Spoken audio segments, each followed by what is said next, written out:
రామాయణ అయోధ్యాకాండ 110 సర్గ. ఇక్కడ వశిష్ఠుల వారు శ్రీరాముడి యొక్క వంశ క్రమాన్ని వర్ణిస్తూ కౌసల రాజ్య పరిపాలన చేపట్టమని రాముడిని మళ్ళీ ఆయన కోరటం. క్రుద్ధమాజ్ఞాయ రామం తు వశిష్ఠః ప్రత్యువాచః జభాలీరపి జానీతే లోకస్యాస్య గతాగతిం. శ్రీరాముడు కోపాన్ని గమనించి వశిష్ఠులు వారు ఆయనతో మళ్ళీ ఇట్లా మాట్లాడుతున్నారు. నాయన రఘునందన, జనాలు ఈ లోకం నుంచి పరలోకానికి వెళ్ళటానికి, తిరిగి రావటానికి జభాలియు ఎరుంగును అంటే మనకి కర్మల ద్వారా వచ్చే లాభాలు కానీ పాపాలు కానీ దాని ద్వారా మనకి మళ్ళీ తీసుకోవాల్సిన జన్మల గురించి ఇవన్నీ కూడా ఆయనకు కూడా తెలుసు. నివర్తయితు కామస్తు త్వామేతద్ వాక్యముక్తవాన్ ఇమాం లోక సముత్పత్తిం లోకనాథ నిబోధమే. కనుక అతడు నాస్తికుడు కాదు. అయితే ఓ లోకనాథ, నిన్ను ఈ వనముల నుండి అయోధ్యకి తీసుకురావటానికే అట్లా మాట్లాడాడు. ఈ లోకం యొక్క ఆవిర్భావం గురించి చెప్తాను విను అని మళ్ళీ ఇలా చెప్తున్నారు.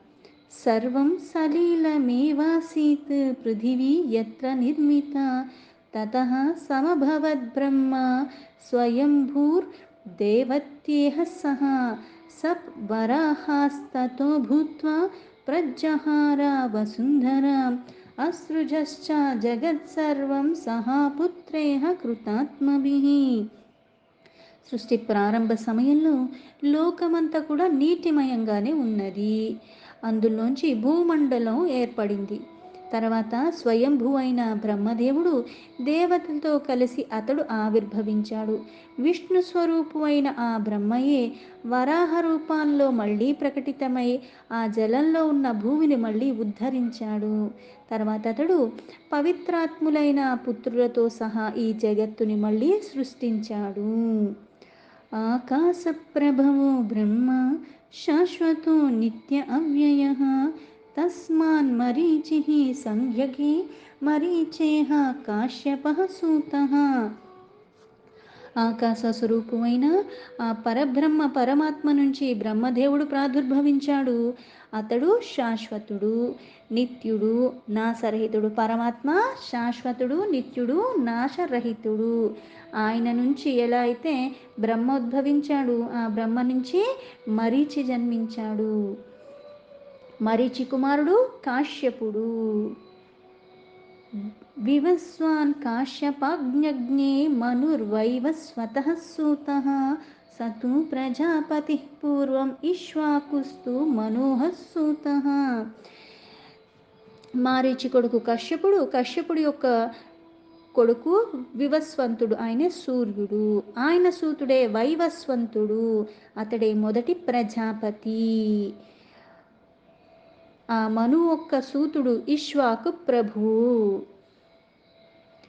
యస్యేయం ప్రథమం దత్తా సమృద్ధా మనునామహి త్వమిక్ష్వాకు మయోధ్యాయాం రాజానాం విద్ధి పూర్వకం.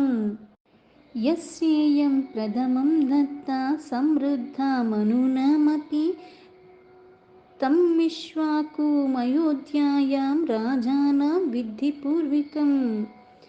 ఇక్ష్వాకోస్తు సూతః శ్రీమాన్ కుక్షిరేవేతి విశ్రుతః కుక్షేర్దాత్మజో వీరో వికుక్షిరుదపద్యత.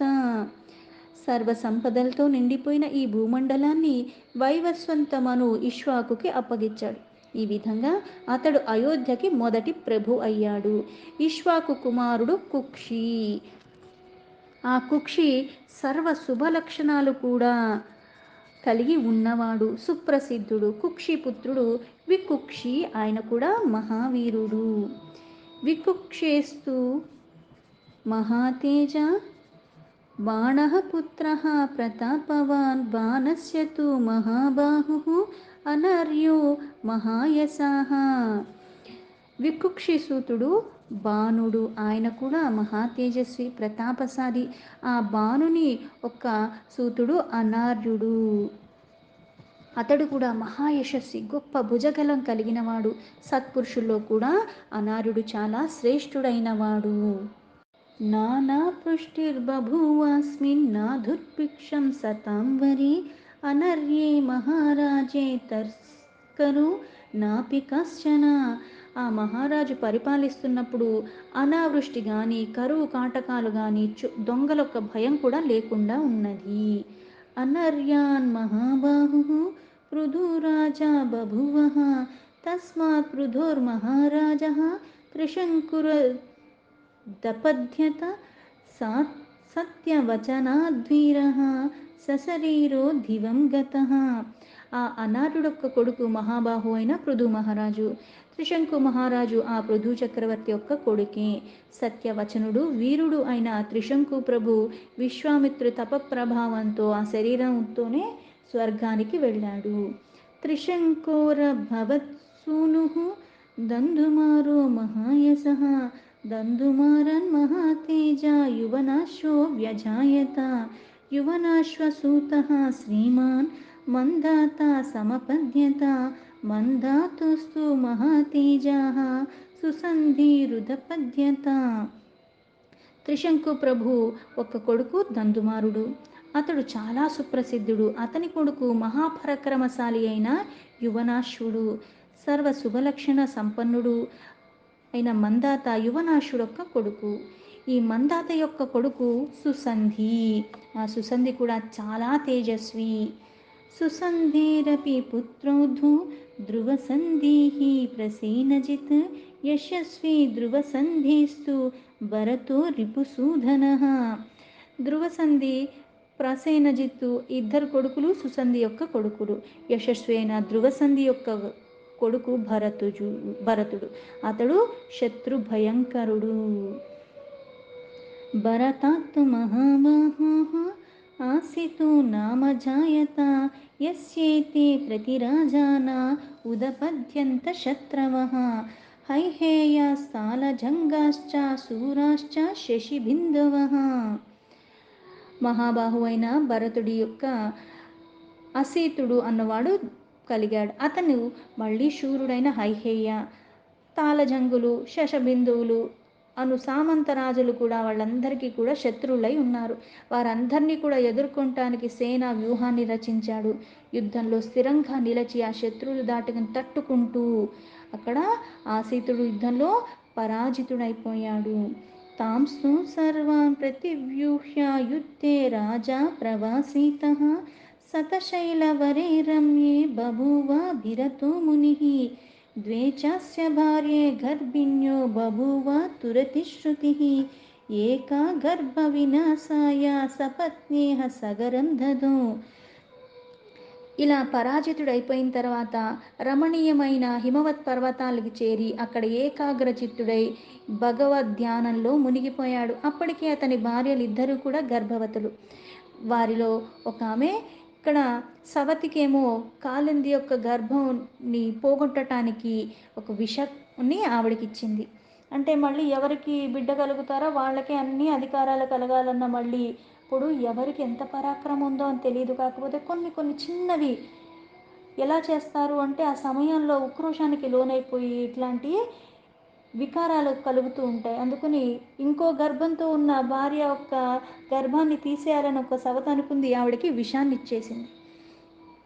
భార్గవశ్చవనో నామ హిమవంతముపాశ్రితః తం ఋషిం సముపాగమ్య కాళిందీ త్వభ్యవాదయత్ సతామభ్యవదద్విప్రో వరేప్సుం పుత్రజన్మని పుత్రస్తే భవితా దేవి మహాత్మా లోకవిశ్రుతః ధార్మికశ్చ సుశీలశ్చ వంశకర్తారి సూదనః. భృగు వంశుడైన చవన మహర్షి హిమవత్ పర్వతాల మీద నివసిస్తున్నాడు. ఆ ఆసీతుని భార్య అయిన కాళిందీదేవి ఆ మహర్షి దగ్గరికి వచ్చి ఆయనకి నమస్కరించింది. అప్పుడు పుత్ర సంతానం కోరుకుంటున్న ఆ మహారాణితో, దేవి నీకు పుత్రుడే కలుగుతాడు. అతడు పైగా ధర్మాత్ముడు, సుశీలుడు, మహాత్ముడై లోకంలో వాసికాంచుతాడు. అతడు శత్రువులందరినీ కూడా రూపుమాపి అక్కడ మళ్ళీ తనది వంశాన్ని కూడా కీర్తి నిలబెడతాడు అని చెప్పాడు. కృత్వా ప్రదక్షిణం హృష్టా మునిం తమనుమాన్య చ పద్మపత్ర సమానాక్షం పద్మగర్భ సమప్రభం తతః సా గృహమాగమ్య దేవీ పుత్రం వ్యజాయత. అంతటా ఆమె చాలా సంతోషించి ఆ మునికి ప్రదక్షిణ పూర్వకంగా నమస్కారాలు చేసింది, భక్తితో ఆయన్ని పూజించుకుంది. తర్వాత తన భవనానికి తను వెళ్ళిపోయింది. ఒక పుత్రుణ్ణి కన్నది. అతడు తామర రేకుల వంటి కన్నులు కలిగి బ్రహ్మ తేజస్సుతో ఉన్నాడు. సపత్న్యాతు గరస్తస్యై దత్తో గర్భజిఘాంసయా గరేణ సహ తేనైవ జాతః సా సగరో అభవత్. కాళిందీదేవి గర్భ విచ్ఛింతటకై ఆమెకి సవతి ఇచ్చిన విషప్రయోగం వల్ల ఆమెకు బాలుడు విషం వల్ల పుట్టటం వల్ల అతనికి సగరుడు అన్న పేరు కూడా ఏర్పడింది. స రాజా సగరో నామ యః సముద్రామకానయత్ ఇష్ట్వా పర్వాణి వేగేన త్రాసయంతమిమాః ప్రజాః. ఆ సగర మహారాజు పర్వదినంలో యజ్ఞదీక్ష వహిస్తున్నాడు. అయితే అక్కడ ఆయన యజ్ఞదీక్షలో ఉండగా యజ్ఞ యొక్క అశ్వాన్ని దొంగలిస్తారు. తన ఆ యజ్ఞశ్వం దొంగలించబడటంతో తన కొడుకులందరినీ కూడా వెతకమని చెప్తాడు. సముద్రాన్నైనా మట్టినైనా అంతా తవ్వేసి ఎక్కడుందో దాన్ని తీసుకురమ్మని చెప్తాడు. వాళ్ళు కూడా వెళ్ళిపోయి మొత్తాన్ని సముద్రాన్ని భూమిని మొత్తం తవ్వేస్తారు. అక్కడ ఆ నీటి వేగానికి ప్రజలందరూ కూడా భయానికి లోబడిపోతారు. అసమంజస్తు పుత్రో అభూతు సగరస్యేతి నః శ్రుతం జీవన్నేవ సపిత్రాతు నిరస్తః పాపకర్మకృత్. ఆ సగరుడు అసమంజుడు అన్న పుత్రుడు ఉన్నాడు. అతడు కూడా పాపకర్మాలు చేయటంలో కూడా ఎక్కువగా ఉన్నాడు. అందుకని బ్రతికి ఉండగానే సగరుడు ఏం చేశాడు, ఆ రాజ్యం నుంచి వెళ్ళగొట్టేశాడు. అంశుమానేతి పుత్రో అభూతు అసమంజస్య వీర్యవాన్ దిలీపో అంశుమతః పుత్రో దిలీపస్య భగీరథః. భగీరథాత్ కాకుత్సస్తు కాకుత్స ఏన విశ్రుతాః కకుత్సస్యాతు పుత్రో అభూతు రఘుర్యేనాతు రాఘవః. అసమంజుడి కొడుకు అంశుమంతుడు. అతడు పరాక్రమశాలి. అంశుమంతుడి కొడుకే దిలీపుడు. అతని కొడుకు భగీరథుడు. భగీరథుడి వలన కకుత్సుడు జన్మించాడు. అందువల్లనే అతని తర్వాత ఆ వంశం వారికి కకుత్సులు అన్న పేరు కూడా వచ్చింది. ఆ కకుత్సని కుమారుడు రాఘవరాజు. ఆ మహాపురుషుడు వల్లే ఆ వంశము రాఘవులు అన్ని కూడా వ్యవహరిస్తుంది. రఘీస్తు పుత్రస్తేజస్వి ప్రవృద్ధః పురుషాదకః కల అంశాపాదః సౌధాస ఇత్యేవం ప్రదితో భువి. ఆ రఘు మహారాజు యొక్క సూతుడు కల్మాషపాదుడు. అతడు పెరిగి పెద్దవాడై శాపవశమున నరమాంసం భక్షిస్తూ ఉంటాడు. అతని సౌధాసుడన్న పేరుతో ప్రసిద్ధికెక్కాడు. కల్మాషపాద పుత్రో అభూతు శంకనస్త్వీతి విశ్రుతః యస్తు తద్వీర్యమాసాద్య సహస్సేన్యో వ్యనీష్నశత్. సుప్రసిద్ధుడైన శంకనుడు కల్మషపాదునొక్క కొడుకు. అతడు గొప్ప పరాక్రమశాలి అయినవాడు. అతడు యుద్ధంలో అతన్ని అతని సైనికులు కూడా అందరూ నశించారు. శంకనస్యాతు పుత్రో అభూతు శూరః శ్రీమాన్ సుదర్శనః. సుదర్శనస్యాగ్నివర్ణో హ్యగ్నివర్ణస్య శీఘ్రగః. శీఘ్రగస్య మరుః పుత్రో మరోః పుత్రః పశుశృక్రః. పశుశృక్కస్య పుత్రో అభూతు అంబరీషో మహాద్యుతిః. శంకుని కొడుకు సుదర్శనుడు. అతడు కూడా శూరుడు, శుభ లక్షణాలు సంపన్నంగా ఉన్నవాడే. సుదర్శనొక్క కొడుకు అగ్నివర్ణుడు. అతని వలన శీఘ్రగుడు అని పుట్టాడు. ఆయనకి మళ్ళీ మరువు. అతని కొడుకు ప్రశుశృక్రుడు. అతని కొడుకు మహా తేజస్వి అయిన అంబరీషుడు. అంబరీషుడు గురించి కూడా మనం భాగవతంలో కొన్ని కథలు వింటూ ఉంటాము. అంబరీషస్య పుత్రో అభూతు నహుసః సత్యవిక్రమః. నహుషస్య చ నాభాగః పుత్రః పరమధార్మికः. అజశ్చ సువ్రతశ్చైవ నభాగస్య సుతావుభౌ. అజస్యేవ చ ధర్మాత్మా రాజా దశరథः సూతః. అలాగే అంబరీషుడు కుమారుడు నహుషుడు. అతడు సత్యపరాక్రముడు. ఆయన కొడుకు నభాగుడు.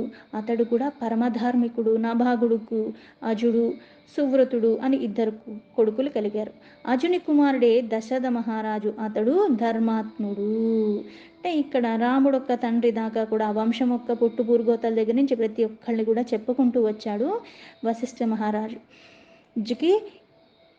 వశిష్ఠ మహర్షి రాముణ్ణి రాజ్యాన్ని స్వీకరించమని చెప్తున్నాడు. అంటే వంశంలో అందరూ కూడా సత్యపరాక్రములు అయినప్పటికీ కూడా, ఎంతో కీర్తితో ఉన్నప్పటికీ కూడా మధ్య మధ్యలో కొన్ని అవకతవకలు జరుగుతూనే ఉన్నాయి. తస్య జ్యేష్ఠోసి దాయాదో రామ ఇత్యాభివిశ్రుతః తద్గృహాణ స్వకం రాజ్యం అభీక్ష్య జనం నృపా. ఓ ప్రభు, ఆ దశరథుని పెద్ద కుమారుడైన నువ్వు శ్రీరాముడు అన్న పేరుతో ప్రసిద్ధికెక్కావే. ఈ కౌసల రాజ్యం నీదయ్యా, దీన్ని గ్రహించు, ప్రజలు పరిపాలించు. ఎందుకంటే పరంపరగా వస్తుంది ఏంటంటే పెద్దవాడికి రాజ్యాన్ని అప్పచెప్తున్నారు. అందుకు ఆ పరంపర మొత్తం చెప్పుకొచ్చి ఇప్పుడు నువ్వు ఆ రాజ్యాన్ని స్వీకరించవలసిన వాడివి, అందుకు నువ్వే ప్రజల్ని పరిపాలించు అని చెప్పాడు. ఇక్ష్వాకునాం హి సర్వేషాం రాజా భవతి పూర్వజః పూర్వజే నావరః పుత్రో జ్యేష్ఠో రాజ్య అభిషిచ్యతి. ఇక్ష్వాకు వంశంలో అందరూ కూడా జ్యేష్ఠుడైన కొడుకుకే, పెద్దవాడికి రాజ్యాన్ని అప్పగిచ్చారు. జ్యేష్ఠుడు పెద్దవాడు ఉండగా చిన్నవాడికి ఎవ్వరూ అప్పజిప్పలేదు. అందువలన నీ పరంపరగా వస్తున్న దాన్ని నువ్వే అనుసరించి పెద్దవాడివి కాబట్టి పట్టాభిషేకానికి ఒప్పుకో, పట్టాభిషిక్తుడు అవ్వు అని చెప్పాడు. సరాఘవానాం కులధర్మమాత్మనః సనాతనం నాద్య విహంతుమర్హసి ప్రభూతరత్నాం అనుషాది మేధినీం ప్రభూత రాష్ట్రాం పితృవన్ మహాయశః. ఓ మహాయశస్వి శ్రీరామ, పరంపరగా వస్తున్న ఈ వంశంలో ఆ ధర్మాన్ని నువ్వు కూడా విస్మరించకు. విశాలమైన సర్వసంపదలతో ఆలవాలుగా ఉన్న ఆ రాజ్యాన్ని నీ తండ్రిలాగే నువ్వు కూడా పరిపాలించు. దీంతో వాల్మీకి మహర్షి విరచితమైన ఆదికావ్యమైన శ్రీమద్ రామాయణంలో అయోధ్యాకాండలో 110 సర్గా సంపూర్ణం.